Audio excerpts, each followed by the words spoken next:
ये घटना है तो साल 2011 की, लेकिन ये केस इतना मिस्टीरियस था कि आज भी जब इस केस के बारे में आसपास के इलाकों में डिस्कशन होती तो वो इस पे काफ़ी हैरानी का इजहार करते हैं। और इसके पीछे का जो कारण है वो ये कि असल में उन्होंने जिसके ऊपर शक भी नहीं किया था, वो सोच भी नहीं सकते थे, वही इस कत्ल का और इस केस का मास्टरमाइंड निकल कर आता है। कहानी महाराष्ट्र के ठाणे की। ठाणे ज़िले के शांतिनगर पुलिस स्टेशन में 4 अक्टूबर 2011 को एक फ़ोन कॉल आती है, जिसमें सामने एक व्यक्ति पुलिस को ये इत्तला देता है कि शांतिनगर के पहाड़ी इलाके के करीब एक नाले के करीब एक संदिग्ध बोरी नज़र आ रही है, जिसपे उसे संदेह है, शक है। पुलिस की एक टीम फ़ौरन वहाँ पर जाती है और उस बोरे को खोलकर चेक करती है। जैसे उस बोरी को खोलकर वो चेक करते हैं तो देखते हैं कि अंदर एक इंसान का कटा हुआ पैर पड़ा हुआ है। वो काफ़ी हैरान होते हैं और अपनी बाकी की पुलिस की टीम को ये आदेश देते हैं कि आसपास और भी चेक करो, हो सकता है कोई ऐसी थैली या बोरी और भी मिल जाए जिसमें इस लाश का बाकी का हिस्सा भी पड़ा हो, यानी इस पैर का बाकी का हिस्सा मौजूद हो। पुलिस की टीम उसी नाले के आसपास करीब में चेक करती है, लेकिन बाकी का हिस्सा उन्हें नहीं मिलता। इसके बाद आला अफसरान ये आदेश देते हैं कि पूरे शांतिनगर इलाके में जो भी नाले के करीब और जहाँ पर कूड़ा कचरा फेंका जाता है, हर उस जगह पर ख़ास तौर से उस चीज़ पर नज़र रखी जाए जिसमें किसी भी चीज़ को पैक करके फेंका जा सके, यानी थैली, बोरी, प्लास्टिक, कुछ इस तरीके की जितनी भी चीज़ें, उस पर नज़र रखी जाए। पुलिस की टीम सर्च ऑपरेशन शुरू करती है। शांतिनगर के हर घूर, हर नाले के करीब ये तलाश करती है कि हो सकता है कि बॉडी का बाकी का हिस्सा यानी पैर का वो उन्हें मिल जाए। जिसके बाद काफ़ी कोशिश के बाद पुलिस को कई जगह से ऐसी थैली और बोरियां मिलती हैं जिसमें उस पैर के बाकी का हिस्सा मौजूद था। पुलिस की टीम उसे फॉरेंसिक लैब में लेकर जाती है और उसके बाद उस व्यक्ति के बारे में पता करने की कोशिश करती है। ये देखती है कि वो लाश जो है वो एक पुरुष की, जिसकी उम्र 23 से 24 साल के आसपास है। अब पुलिस की टीम आसपास के जितने भी पुलिस स्टेशन हैं वहाँ पर ये इत्तला देती है और ये जानकारी इकट्ठा करने की कोशिश करती है कि कोई भी इस उम्र का लड़का जिसकी गुमशुदगी की रिपोर्ट लिखाई गई हो, तो अगर कोई ऐसी जानकारी हो तो वो उन्हें मुहैया कराएं। जिसके बाद करीब के ही एक पुलिस स्टेशन से इत्तला मिलती है कि 1 अक्टूबर को एक गुमशुदगी की रिपोर्ट लिखाई गई है और रिपोर्ट लिखवाने वाले का नाम राजाराम जाधव है, जिसने अपने बेटे की गुमशुदगी की रिपोर्ट लिखवाई गई है। फ़ौरन पुलिस की टीम राजाराम जाधव को अपने पुलिस स्टेशन में बुलाती है और उससे पूछताछ करती है। जानकारी इकट्ठा करने पे पता चलता है उसकी जानकारी के मुताबिक कि वो जिस लाश के बारे में वो पूछताछ कर रहे हैं, राजाराम जाधव के बेटे से कुछ मिलती जुलती। जिसके बाद पुलिस की टीम उसे मॉर्चरी में लेकर जाती। मॉर्चरी में जाकर उस बॉडी के पार्ट्स को उन्हें दिखाया जाता है, जिसे देखने के बाद राजाराम जाधव रोने लगते हैं और वो ये पहचान करते हैं कि ये उनके ही बेटे की लाश है। और पहचान इस कारण से की गई, जो पहचान की वजह थी वो ये थी कि असल में उसके हाथ में जो धागा बंधा हुआ था वही धागा राजाराम जाधव का बेटा भी बांधा करता था। अब जब पहचान हो गई तो उसके बाद फिर राजाराम जाधव से पुलिस पूछताछ करती है कि क्या इसके साथ किसी की दुश्मनी थी या किसी के साथ कोई पैसे का लेन देन का मामला है। लेकिन राजाराम जाधव उन्हें बताते हैं कि नहीं, उनके बेटे का किसी के साथ कोई विवाद नहीं, कोई लड़ाई नहीं, और ना ही तो किसी के साथ कोई पैसे का लेन देन था। जिसके बाद अब पुलिस काफ़ी कंफ्यूज होती है। पुलिस ये पता लगाने की कोशिश करती है कि आखिर जो व्यक्ति है जिसका कत्ल हुआ उसके पीछे का मामला क्या है। पुलिस की टीम जुट जाती है। जिसका कत्ल हुआ था उसका नाम शिवाजी जाधव था। शिवाजी जाधव के बारे में अब पुलिस जानकारी इकट्ठा करना शुरू कर देती है, अपने मुखबिरों को लगाती है और आसपास के इलाकों में तफ्तीश करना शुरू कर देती है। जब पुलिस को ये जानकारी मिलती है कि राजाराम जाधव का बेटा शिवाजी जाधव का एक दोस्त है जिसका नाम विजय पवार है, पुलिस उसे उठाती है, उससे पूछताछ करती है, उससे जानकारी लेने की कोशिश करती है कि कहाँ पर उठता था, कहाँ बैठता था, किसका साथ था। ये सारी एक एक कर जानकारी जब उसे मिल जाती है उसके बाद फिर विजय पवार को पुलिस छोड़ देती है और बाकी अब इस केस में आगे की तफ्तीश करना शुरू कर देती है। पुलिस को अपने मुखबिरों के ज़रिए जानकारी मिलती है कि शिवाजी जाधव का एक महिला के साथ अफेयर था, जिस महिला का नाम कमलाबाई वाघ था। कमलाबाई वाघ की उम्र 40 साल थी। उसने 2 शादी कर रखी थी और उसके 6 बच्चे भी थे। ये पुलिस को जानकारी मिलती है। पुलिस फ़ौरन अब कमलाबाई वाघ के ऊपर नज़र रखना शुरू कर देती है, अपने मुखबिरों को लगा देती है। लेकिन इसके बावजूद कोई जानकारी निकल कर सामने नहीं आती। पुलिस दूसरे एरिया में यानी दूसरे डायरेक्शन में भी अपनी जांच को लगाती। इधर पुलिस की जांच में ये पता चलता है कि कमलाबाई वाघ के जो फैमिली के लोग हैं यानी उसके हस्बैंड और उसके बच्चे वो उसे छोड़कर जा चुके हैं। यानी कमलाबाई वाघ का जो मामला था वो ये था कि कमलाबाई वाघ का अपनी कम उम्र के लड़कों के साथ दोस्ती थी, उसके साथ अवैध संबंध थे, जिसके कारण उसके बच्चे और उसके पति उसे छोड़कर चले जाते हैं।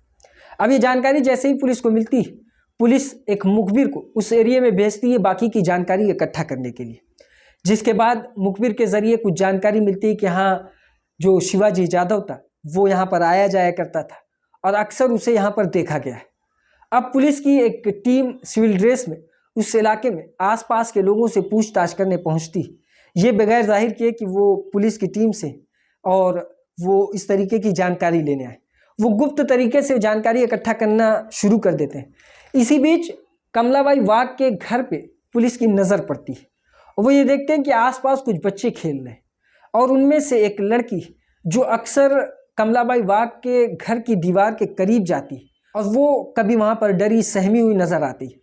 पुलिस की टीम जैसे ही उस दीवार के करीब देखती है तो देखती है कि उस दीवार में एक होल है, जिस होल के ज़रिए कमलाबाई वाघ के अंदर का पूरा नज़ारा बाहर से कोई भी देख सकता है। और वो होल की साइज़ यानी घर की साइज़ कमर तक की थी। पुलिस की टीम वहाँ पर जाती है, उस बच्चे से कुछ पूछने की कोशिश करती, लेकिन बच्ची डरी सहमी कुछ बताती नहीं। जिसके बाद पुलिस की टीम ये कोशिश करती है कि उससे घुल मिल ले, खेल कूद कर, उसे हंसाकर, चुटकुले सुनाकर उसके करीब आ जाए। उसके बाद फिर इससे पूछें तो हो सकता है कोई जानकारी इससे मिल सकती है। पुलिस की टीम लग जाती है, पुलिस उसे अपने कॉन्फिडेंस में लेती, उसके साथ खेलती है, कूदती और उसके बाद अचानक एक सवाल करती। वो सवाल ये था कि क्या तुमने इस सुराख से, इस होल से कुछ देखा है? जिसके बाद वो बच्ची डरी सहमी जवाब देती कि हाँ, मैंने देखा है, अंदर कुछ लोग एक इंसान को काट रहे थे। जैसे ही पुलिस ये सुनती, पुलिस फ़ौरन उससे और जानकारी इकट्ठा करने की कोशिश करती, तो वो गिनती में जो इतने इंसान थे वो इंसानों की पहचान करती कि अंदर 4 लोग थे, उसमें से एक ये महिला भी थी जिसका ये घर है। सारी जानकारी इकट्ठा करने के बाद पुलिस की टीम फ़ौरन कमलाबाई वाघ को गिरफ्तार करती है और गिरफ्तार करने के बाद फिर उससे पूछताछ करती है। पूछताछ में शुरुआती वो इन सारी चीज़ों से इनकार करती है, लेकिन जब अपने पुलिसिया अंदाज में पुलिस उससे पूछताछ करती है तो वो एक एक कर सारे जुर्म को भी कबूलती है और साथ ही उसके साथ बाकी के कितने लोग थे वो गिनती भी बताती है और वो कौन कौन लोग उनके बारे में भी बताती है। वो बताती है कि असल में हम लोगों ने शिवाजी जाधव का कत्ल किया और कत्ल मैंने अकेले नहीं किया, बल्कि मेरे साथ 3 और लोग भी शामिल थे। जैसे ही वो ये बताती है, पुलिस की टीम फ़ौरन बाकी के 3 लोगों की पहचान करती और उसके बाद उन तीनों लोगों को भी गिरफ्तार कर लेती है। जिसके बाद शिवाजी जाधव के पिता राजाराम जाधव को ये जानकारी दी जाती है कि उनके बेटे के कातिलों को पकड़ लिया गया है। अब राजाराम जाधव उन्हें देखने के लिए थाने आते हैं कि आखिर कौन है जिन्होंने उनके बेटे का कत्ल किया। वो जैसे ही चारों लोगों को देखते हैं तो उनमें से एक व्यक्ति को देखकर उनका होश उड़ जाता है, वो गशी में आ जाते हैं। वो हैरान थे कि आखिर इसने क्यों मेरे बेटे को मारा।